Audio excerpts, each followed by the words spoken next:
My name is Tiffany. 10 years ago, I was a hopeful tour guide who wanted to see the world. Everything changed when I met Jack. Jack was nice, did well in life, and made me feel really happy. We got married fast, and I believed I had everything. Then the job offer arrived that would change everything. Tiff, I got a job offer from a great law firm. Jack said one night at dinner, "That's wonderful, dear. Where is it?" "It's in a different city. We need to move." I felt really sad. I liked my job, but I liked Jack even more. What is going to happen with my job? Jack's face became serious. "Let's go, Tiff. This is a special chance that may not come again. You can look for jobs anywhere." I was unsure, but his excitement made me feel good. "You're correct. We will find a way to make it happen." We went to a large house in a different city. At first it was fun, but as we opened the boxes, I saw a different side of Jack that I had never seen before. "The house is a mess," he said one day, looking around our living room that still had boxes everywhere. "I'm doing it," I said, pointing to the boxes. "Do your work quicker. I can't keep living like this." I was surprised, but I let it go. He was feeling stressed because of the new job, I thought. Weeks went by, and I had a hard time finding a job.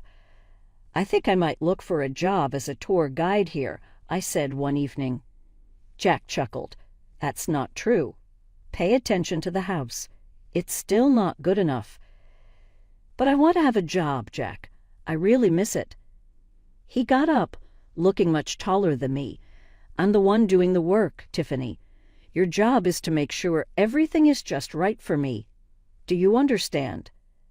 I nodded, trying not to cry. This was not the man I married, but I was set on making it work. I had no idea that this was only the start of a long nightmare. As the days became weeks and the weeks became months, I felt stuck in a cycle of constant chores and being very careful. Jack's requests became harder to meet, and he got angrier more quickly. One day I said we should get a housekeeper to help with the work. Jack's face became red. "Are you serious? Are you trying to spend my money on something that you should handle yourself? This is your work, Tiffany. If you can't deal with it, maybe you're not meant to be my wife." His words hurt, but I kept my pride down. "You're correct. I apologize. I will work harder." I really put in more effort. I focused on being the best housewife, thinking it would help me win back the man I loved. But the more I did, the more Jack thought I should do. As his career grew, our relationship fell apart. I watched as he became a famous lawyer, while I slowly disappeared into the background, like a ghost in my own home. Over the years, I got really good at managing social media, taking care of Jack's accounts from behind the scenes. It was funny. I made it look like we were a happy, successful couple, but I was not being honest. One evening, while I was getting dinner ready, Jack came in really fast and slammed the door. "Tough day?" I asked, trying to keep my voice calm. "Be quiet and make my food," he said sharply. I put the meal I had worked on for hours onto the plate. Jack took a bite and then spit it out. "This is really gross. Why can't you do things correctly?" Before I could say anything, he knocked the plate off the table. It broke on the floor, food flying all over the place. "Clean it up," he said, standing above me.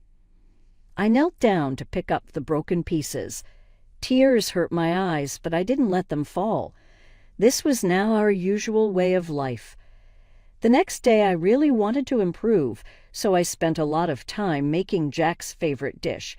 While I was setting the table, I suddenly remembered that I had forgotten the bread.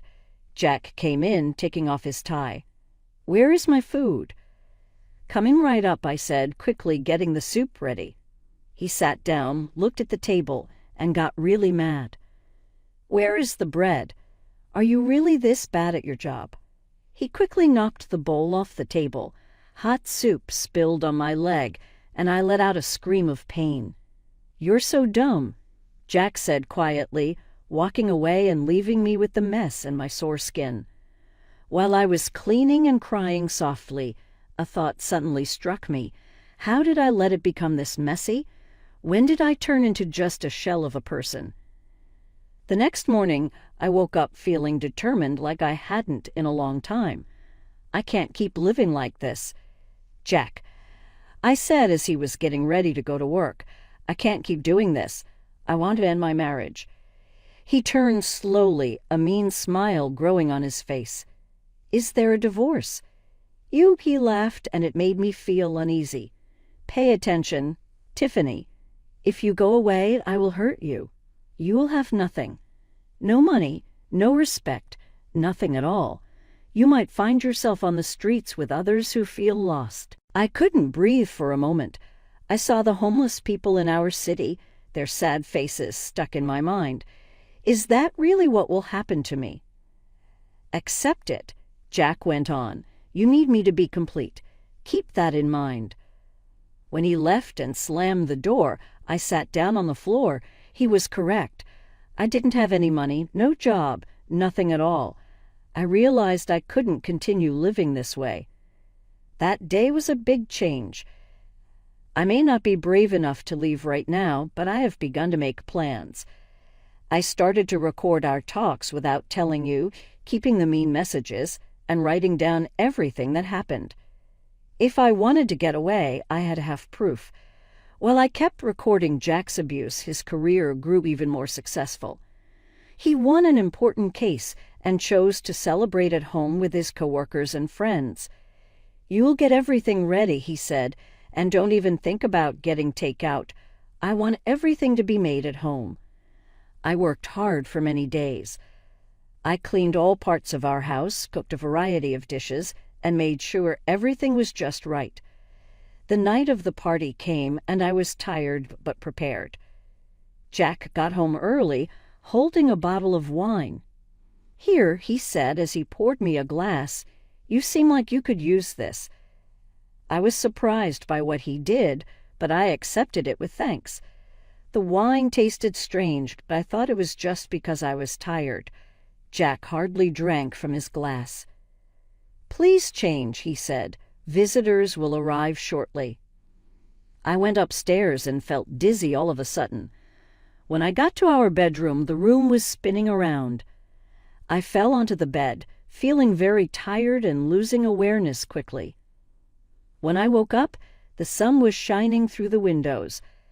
I felt confused and sleepy as I walked down the stairs.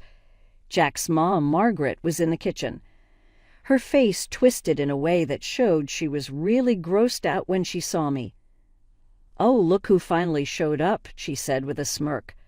"You should feel bad about what you did." "What? What's going on?" I asked, my head hurting. "What occurred? You got drunk and made my son look bad in front of his friends. That is what happened."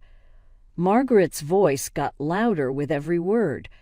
He called me to help keep things fun because his wife was passed out drunk upstairs. I felt sick. "No, that's not possible. I only had one glass of wine." "Oh, save it." Margaret cut me off. "I always knew you weren't good enough for my Jack. Now everyone knows what a mess you are." As Margaret continued her tirade, fragments of memory surfaced. The strange taste of the wine. Jack barely drinking his. The sudden onset of dizziness. He drugged me, I whispered to myself, the realization hitting me like a truck. After Margaret left, I sat at the kitchen table, my mind racing. Jack was systematically destroying my reputation. If I tried to leave now, who would believe me? That day, I stepped up my efforts. I bought a new phone and hid it carefully. I started recording everything. Jack's drunken rants, his 3:00 a.m. cleaning demands, every insult and threat. One incident I recorded stood out painfully in my memory. It was my birthday, and I had hoped Jack might remember, might show a glimmer of the man I once loved. I prepared a special dinner, holding on to a foolish hope for a peaceful evening. Jack stumbled in late, reeking of alcohol. I hit record on my hidden phone as he entered the kitchen. What's all this?" he slurred, looking at the carefully set table. "It's my birthday, Jack. I made dinner," I said softly. He laughed, a cruel, harsh sound. "Your birthday? Who cares? Look at you, you fat cow. You don't deserve a celebration." I felt each word like a physical blow, but kept the camera rolling as he continued his tirade. "And this," he gestured at the food, "this is slop. You call yourself a wife and can't even cook a decent meal." He swept the plates off the table, food splattering across the floor, the very food I had scrubbed meticulously earlier. I flinched but didn't move, letting the camera capture every moment of his drunken cruelty. Another night, the recording caught an even more bizarre incident. It was 3:00 a.m. when Jack shook me awake roughly. "Get up," he hissed, pulling me out of bed. "What's wrong?" I asked, disoriented and frightened. "I found dust. The house is filthy. Clean it, all of it, now." For hours I scrubbed every surface of our home. Jack followed behind, inspecting my work with a critical eye. All the while, my phone recorded from its hidden spot, capturing his relentless demands and my exhausted compliance. These recordings became my secret weapons, concrete evidence of the abuse I endured. Each file was carefully saved and backed up, a digital archive of my suffering and, ultimately, my path to freedom. Meanwhile, I heard the whispers when we were out, saw the looks of contempt from Jack's friends. But I kept smiling, playing the role of the perfect wife while secretly fighting for my freedom. Our wedding anniversary was approaching. Despite everything, a small part of me hoped things might improve. But I should have known better.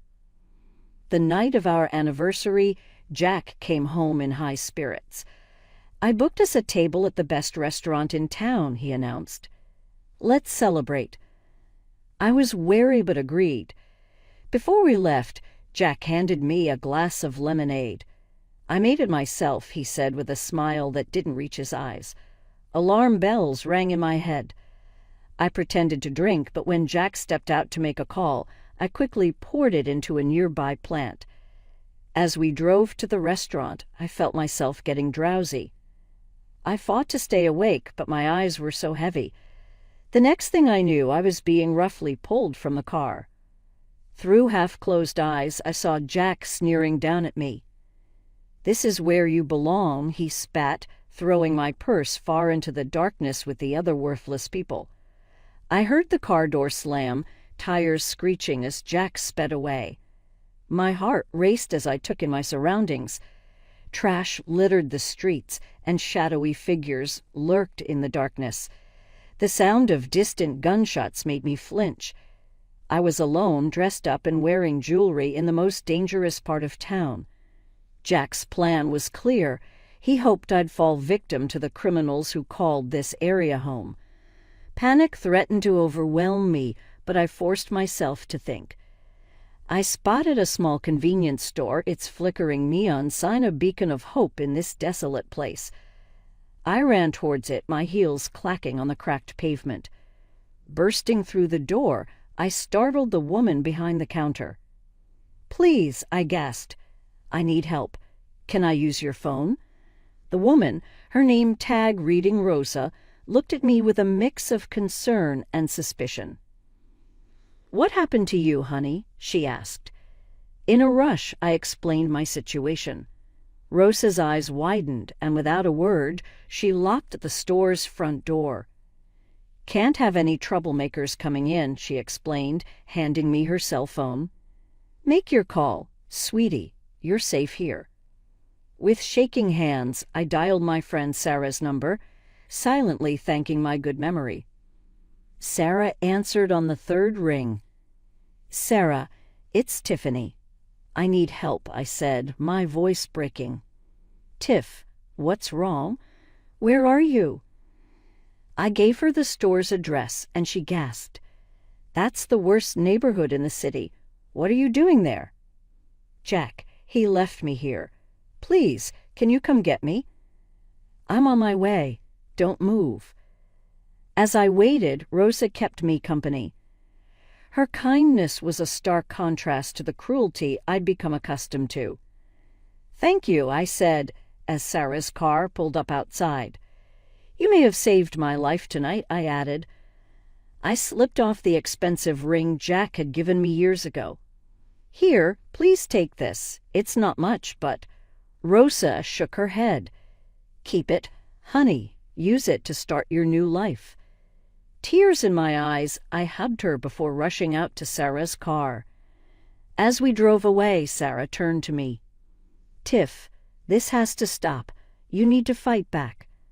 "How?" I asked, feeling defeated. "He has all the power, all the connections." "Not all of them," Sarah said firmly. "I have a friend who works in television. It's time to tell your story." The next few days were a whirlwind. Sarah's friend, a producer named Lisa, arranged for me to appear on a popular talk show. The lights were blinding as I walked onto the set. The host, a kind-faced woman named Angela, greeted me warmly. "Tiffany, thank you for being here," she said. "Can you tell us your story?" Taking a deep breath, I began to speak. I told them everything: the years of emotional abuse, the manipulation, the incident in the bad neighborhood. As I spoke, I saw the shock and sympathy on the audience's faces. "Why are you coming forward now?" Angela asked.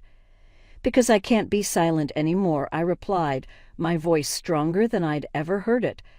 "There are so many women out there suffering in silence, thinking they're alone. I want them to know they're not." As the show ended, my phone exploded with notifications. My story had struck a chord, and people were rallying behind me. But amidst the supportive messages, one text made my blood run cold. It was from Jack. "You'll regret this, you lying scum. I'll destroy you." I showed the message to Sarah, my hands shaking. "Don't worry," she said, a determined glint in her eye. "He just made his biggest mistake. We've got him now." As we left the studio, I realized this was just the beginning. The real battle was about to start, and for the first time in years, I felt ready to fight. The days following my TV appearance were a blur of activity. My phone rang constantly with calls from journalists, lawyers, and women's rights advocates. Jack's threats continued, but each one only strengthened my resolve. One morning, I received a call from a number I didn't recognize. "Is this Tiffany?" a woman's voice asked when I answered. "Yes, who's this?" "My name is Amanda Reeves. I'm a lawyer and I'd like to help you with your case." I hesitated. "I appreciate the offer, but I can't afford a lawyer." "You misunderstand," Amanda said. "My firm wants to take your case pro bono. We've been looking for a way to take down Jack Peterson for years. Your story could be the key." It turned out that Jack had made many enemies over the years. Amanda's firm represented several clients who had lost cases to him, some under suspicious circumstances. They saw my case as an opportunity to not only help me, but to expose Jack's unethical practices. I met with Amanda and her team the next day. As I shared my evidence, the recordings, the text messages, everything, their eyes widened. "This is gold," Amanda said, reviewing the files. "With this, we can not only win your divorce case, but potentially get Jack disbarred." The divorce proceedings began, and Jack came out swinging. He painted a picture of me as an alcoholic and unfaithful wife who was trying to ruin his reputation out of spite. "Your Honor," Jack's lawyer argued, "Mrs. Peterson has a history of erratic behavior and substance abuse. These allegations are nothing more than the desperate actions of a woman trying to extort money from her hard-working husband."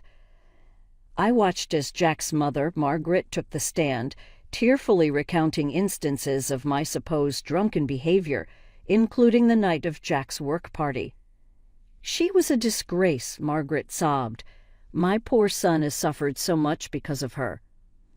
I felt sick listening to their lies, but Amanda squeezed my hand reassuringly. "Don't worry," she whispered. We're just getting started." When it was our turn to present evidence, Amanda was ruthless. She played the recordings of Jack's abuse, showed the threatening text messages, and presented a timeline of his escalating behavior. "And now," Amanda said, "I'd like to call Sarah Thompson to the stand." Sarah recounted the night she picked me up from the dangerous neighborhood. Her testimony corroborated my story.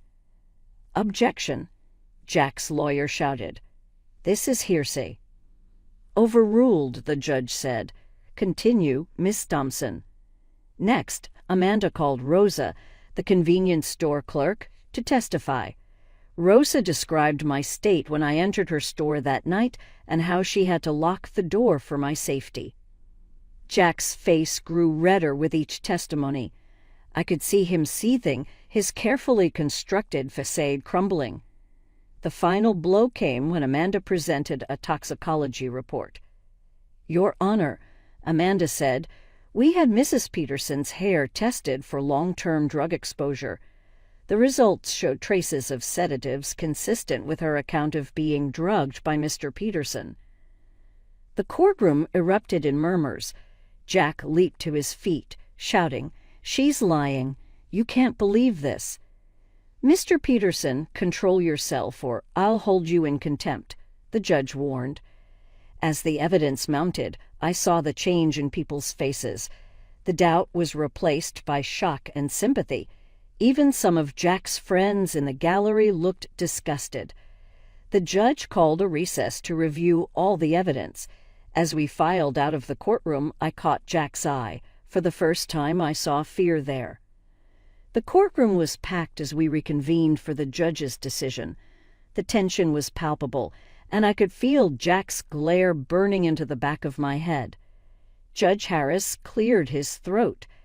After careful consideration of all evidence presented, this court finds in favor of Mrs. Tiffany Peterson.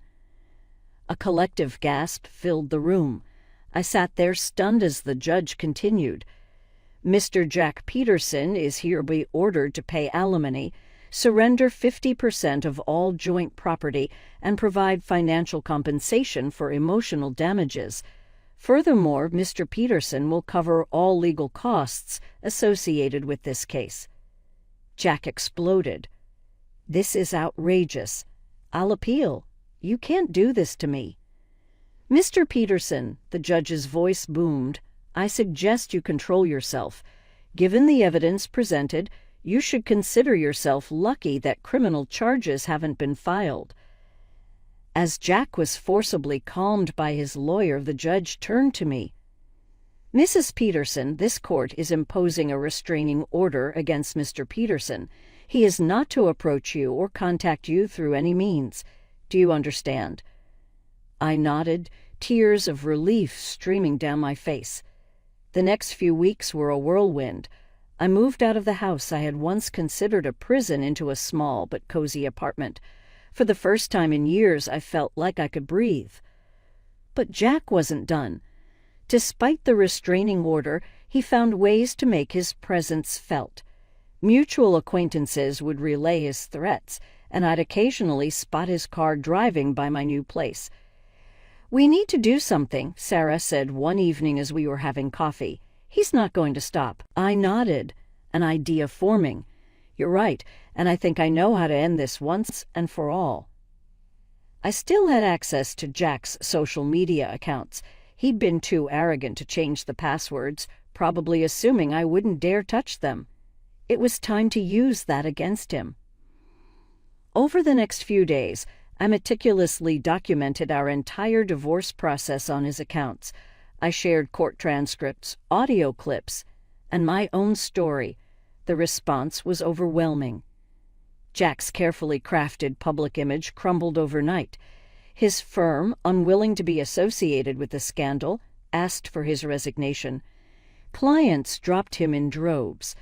When Jack realized what was happening, he went ballistic. He showed up at my apartment, pounding on the door. "You scum," he screamed. "I'll kill you for this." I called the police and they arrived quickly. Jack was arrested for violating the restraining order. His threats caught on my phone's voice recorder. As they led him away, I saw the man I had once loved, now a shell of himself, broken by his own cruelty and arrogance. In the following months, I heard through the grapevine that Jack had moved to another state, trying to rebuild his career, but his reputation followed him, and he struggled to find work. As for me, I was rebuilding too, but in a much different way. The publicity from the case led to an opportunity I never expected. A local charity that helped women escape abusive relationships reached out to me. "We'd like you to come work with us," the director said. "Your experience could help so many women." I accepted without hesitation. For the first time in years, I felt like I had a purpose. I was using my pain to help others, and in doing so, I was healing myself. 1 year after the trial, I stood in front of a room full of women, all survivors like me. As I shared my story, I saw hope rekindling in their eyes. "Remember," I told them, "you are stronger than you know. Your story matters, and you are not alone."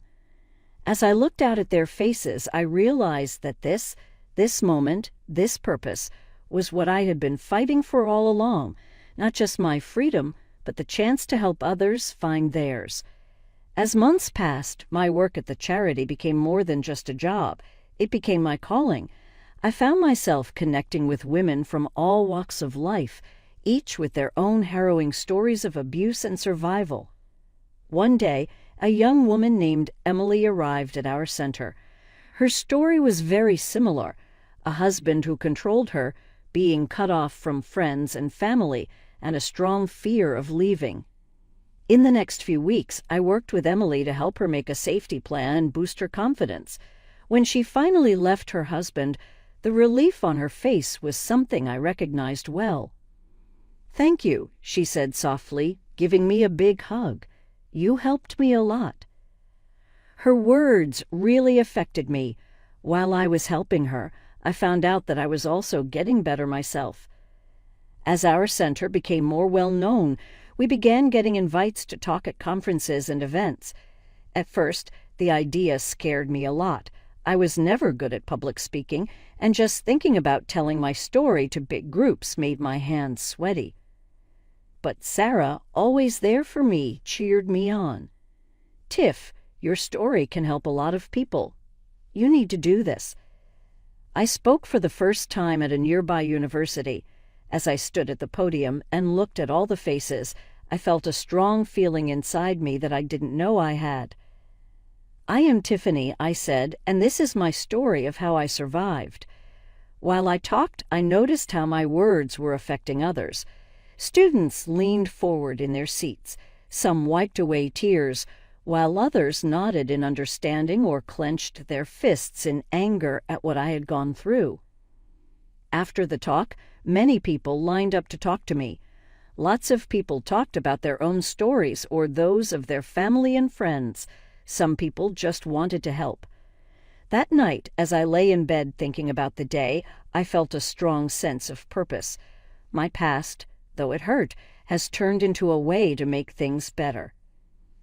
I kept doing speaking events, traveling all over the country. I talked at colleges, women's shelters, and a TEDx event. Every time I got strength from the audience, knowing that my words could be the help someone needed. I began writing a book about my experiences during this time. It was a tough process, making me go through some of my hardest times again, but it was also helpful, letting me deal with my trauma in a different way. The day my book came out felt really strange and amazing. Seeing my name on the cover, my story out there for everyone to read, made me feel both scared and proud. I was surprised that the book connected with people. It went up the bestseller lists, and I quickly started doing interviews on national TV. In one interview, the host asked me a question that made me stop and think. "Tiffany, after all you've experienced, do you regret anything?" I took a moment to think before I answered. "I feel sorry for the years I wasted because of fear and abuse, but I am thankful for my journey. Every step and every struggle brought me to this point, where I can help others discover their strength. No, I wouldn't change anything." While I kept working, I saw that my story was not finished yet. Every day had new challenges, new chances to grow, and to help people. The frightened, quiet woman I used to be has turned into a voice for those who cannot speak, a light of hope for those still stuck in the darkness I had left behind.